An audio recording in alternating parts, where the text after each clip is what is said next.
Queridos, a paz do Senhor Jesus, tomem assento, por gentileza. E nós nos sentimos honrados e agradecidos a Deus pela bênção de poder compartilhar com vocês a palavra do Senhor. Primeiro livro de Samuel, capítulo 3. Abra a tua Bíblia junto comigo para lermos o texto da palavra do Senhor a partir do versículo 1 até o versículo 10. Primeiro livro de Samuel, capítulo 3, versículos 1 ao 10. Diz assim o texto da palavra: E o jovem Samuel servia ao Senhor perante Eli. E a palavra do Senhor era de muita valia naqueles dias. Não havia visão manifesta. E sucedeu naquele dia que, estando Eli deitado no seu lugar, e os seus olhos se começavam já a escurecer, porque não podia ver, estando também Samuel já deitado, antes que a lâmpada de Deus se apagasse no templo do Senhor, em que estava a arca de Deus. O Senhor chamou a Samuel e disse ele: Eis-me aqui. E correu a Eli e disse: Eis-me aqui, porque tu me chamaste. Mas ele disse: Não te chamei eu. Torna a deitar-te. E foi e se deitou. E o Senhor tornou a chamar outra vez Samuel. Samuel se levantou e foi a Eli e disse: Eis-me aqui, porque tu me chamaste. Mas ele disse: Não te chamei eu, filho meu, torna a deitar-te. Porém Samuel ainda não conhecia o Senhor, e ainda não lhe tinha sido manifestada a palavra do Senhor. O Senhor, pois, tornou a chamar a Samuel terceira vez, e ele se levantou e foi a Eli e disse: Eis-me aqui, porque tu me chamaste. Então entendeu Eli que o Senhor chamava o jovem.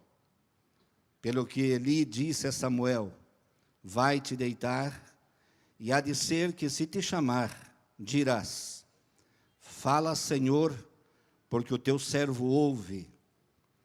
Então Samuel foi e se deitou no seu lugar. Então veio o Senhor e ali esteve, e chamou como das outras vezes: Samuel, Samuel.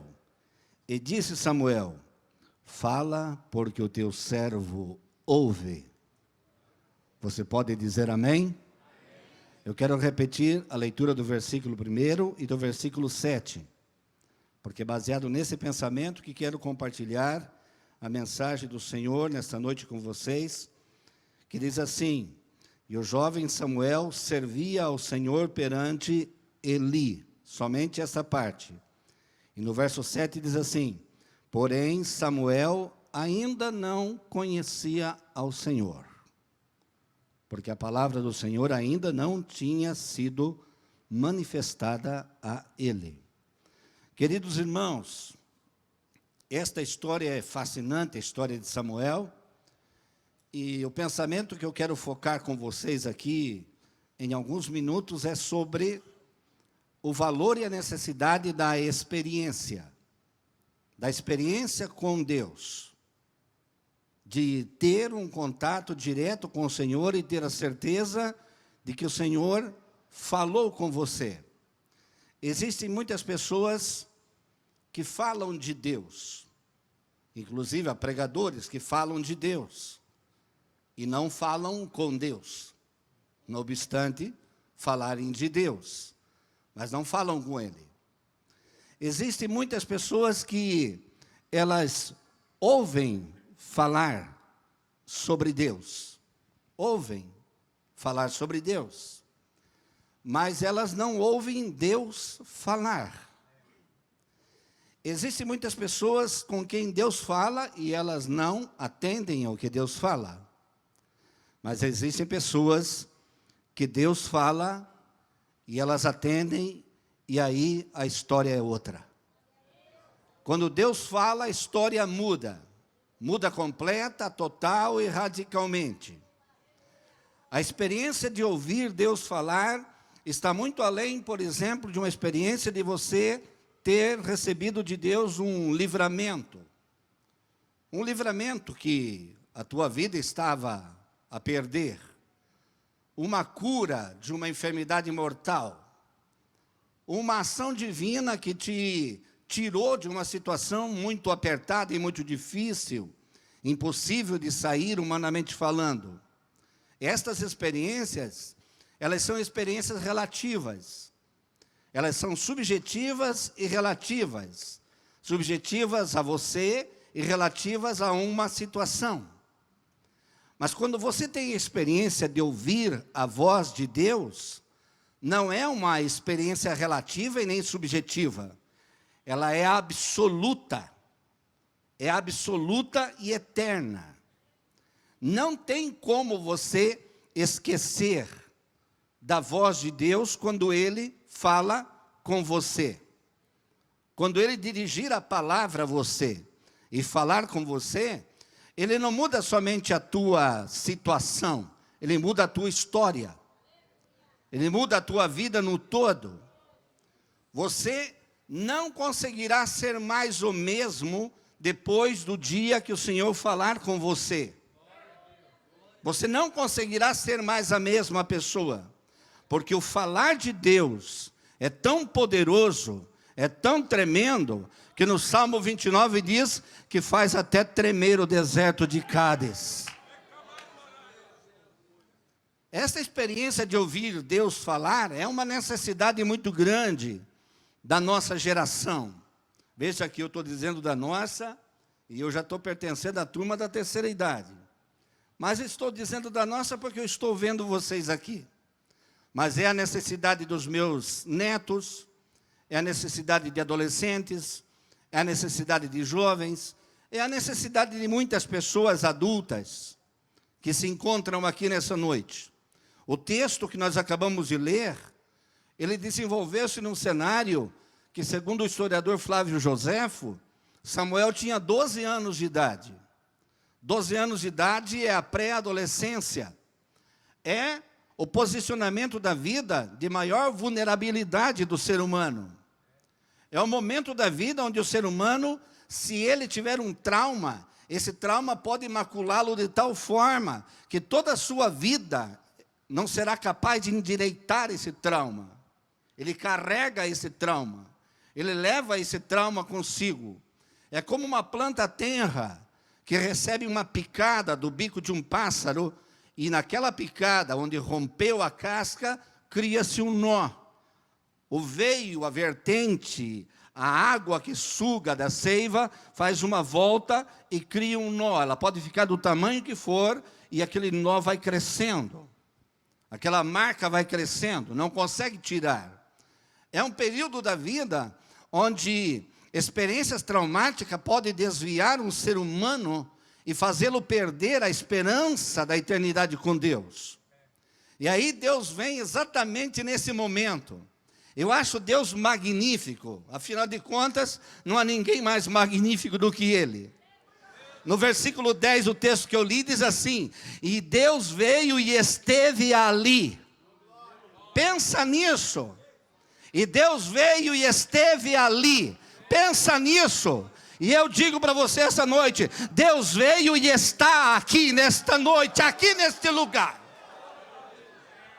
O Rabashukalabassaia. Oh, glória a Deus. Exatamente nesse momento em que Samuel está vivendo esse processo transitório do adolescere, da busca da identidade, da definição de sua personalidade, Deus entra na história.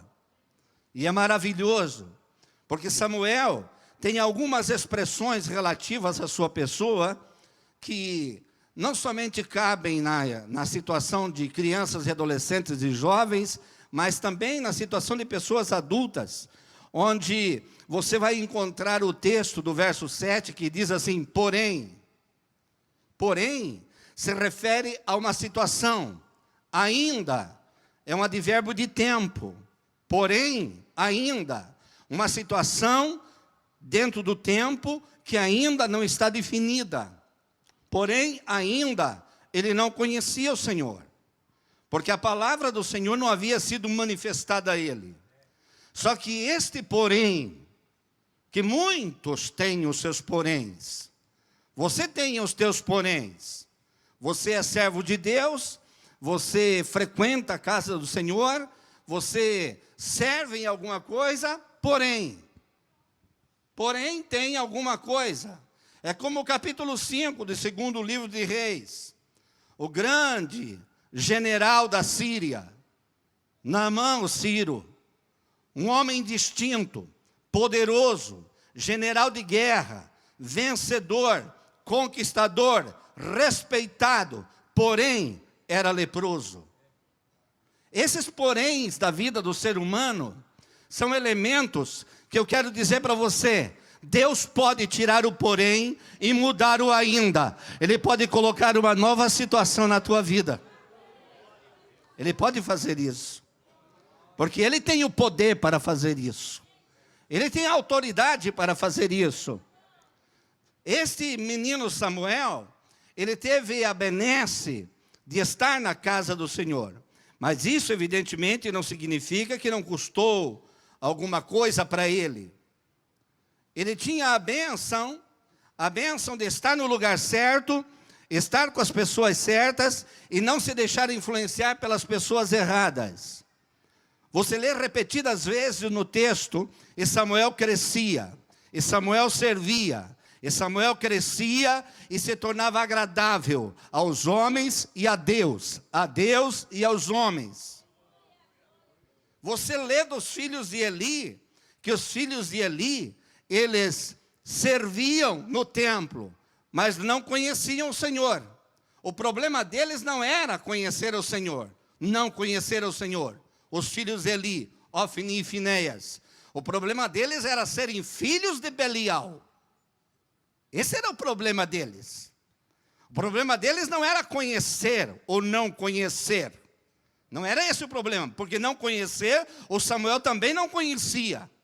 Mas os filhos de Eli, o problema deles era serem filhos de Belial e corromperem os demais servidores, corromperem ao seu redor as demais pessoas.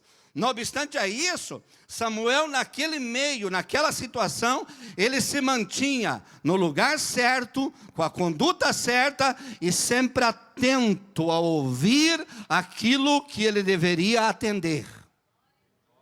Ele estava, a casinha de Samuel, por assim dizer, a sua tenda onde ele dormia, era no fundo do tabernáculo, pelo lado direito. Eles puxaram uma cortininha assim, debaixo do último cortinado que tinha, o cortinado que as estacas mantinham estiradas por cordas, eles fecharam a parte de trás e fizeram um puxadinho de cortina, e ali era a casinha de Samuel, do menino Samuel que foi para Siló com uns 3 anos de idade aproximadamente. Acontece que a entradinha era abrir a cortina, entrava e deitava. E se você prestar atenção, Deus veio falar com ele, e Deus não veio assim com uma voz, vamos dizer assim, exuberante, com uma diferença. A voz que Deus, o som que Deus emitiu, era a voz de Eli. Era a voz de Eli. Era o som que Deus emitiu. Porque Deus pode falar do som do jeito que Ele quiser. Fala como trovão, como trombeta, como muitas águas, como multidão. Ele fala do jeito que Ele quiser. Mas Ele falou com a voz do Eli. Para tanto que Samuel não tinha dúvida. Tu me chamaste 3 vezes. 3 vezes. Isso para mim diz uma coisa muito simples e prática. Uma pessoa disposta a obedecer, disposta a servir, atenta às necessidades. E o mais maravilhoso de tudo é que o texto diz: e Deus veio antes que a lâmpada se apagasse. Olha, pode dizer o que dizer, pode inventar o que inventar, pode caluniar a igreja, pode caluniar em obreiros, pode falar de escândalo, fale do que quiser, mas a lâmpada de Deus está acesa.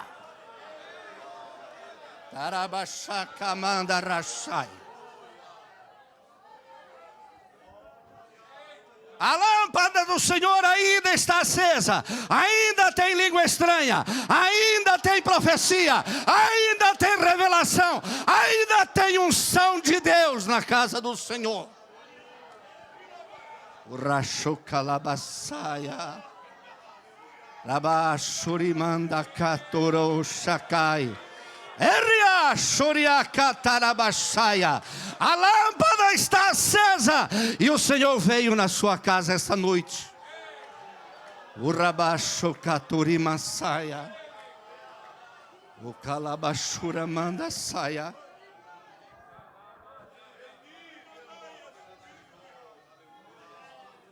Antes que a lâmpada se apagasse, o Senhor veio. Quem sabe para você essa noite é exatamente esta noite circunstancial. A lâmpada ainda está acesa. E o Senhor ainda fala. E que tal se você disser essa noite, fala, porque o teu servo ouve. Fala, porque o teu servo ouve. Rabasho cantarabassaia. Uramaste cantarabassaia. Não preciso pregar mais essa noite. Fica de pé em nome de Jesus. Uria cantarabassaia. Uribashuri calamanda sapaturi caçaia. Ainda está acesa a lâmpada, e o Senhor veio, e Ele está aqui, e Ele veio para falar com você, e a tua vida não será mais a mesma, nunca mais será a mesma. Ramanda Shakalabasaya, Uria Sumanda Rasto Kalabashaya. Você vai sair do teu lugar e vai vir dizer, Senhor, fala, porque o teu servo ouve. Você vai vir dizer para o Senhor, Senhor, eu ouvi a tua voz, ouvi o teu chamado, ouvi o teu falar. Urabashá cantarabashaia. A situação está difícil. Será que está mais difícil que estava de Jó? Seus amigos falaram, ele falou, Eliú falou, todo mundo falou e não resolveu. Mas de repente lá vem Deus com aquela sua elegância, no redemoinho. Lá vem no redemoinho o Senhor Deus Todo-Poderoso. E quando Ele fala, muda tudo. Quando Ele fala, muda tudo, muda a história, muda a temática, muda o panorama, muda a situação. Ele fala, as coisas acontecem. Alabashuri cantarabashaia. Há uma unção de Deus aqui, sendo derramada aqui essa noite. É noite de batismo com o Espírito Santo, é noite de cura, é noite de renovo, é noite de salvação, é a noite para você. A lâmpada de Deus está acesa.